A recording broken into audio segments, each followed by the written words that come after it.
Hello mga ka-Daily News, eto na naman, andito na naman tayo para sa isang panibagong chismis, pero bago ang lahat, kung hindi ka pa nakasubscribe baka naman. At eto na nga, Paolo Avellino and Kim Chiu mag-on na ba? Ito ang tatalakayin natin ngayon sa video na ito, kaya sit back and enjoy.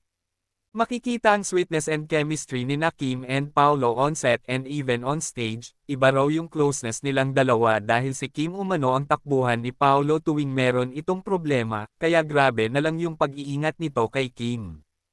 Ayun nga, sa kanilang mga fans, perfect raw sila for each other dahil may isang tahimik at merong isang madaldal, ika nga nila opposites attract. So totoo ba na may namamagitan sa kanila? Sa isang bali-balita na mataan raw si Kim na bumisita sa rest house ni Paolo sa Tagaytay. Ang dalawang kilalang star sa industry ng showbiz ay agad naging sentro ng atensyon ng mga netizens. Maaring nagkataon lang na nasa isang lugar sila at nagpasyang magkita upang mag-relax and mag-enjoy ngayong panahon ng Holy Week.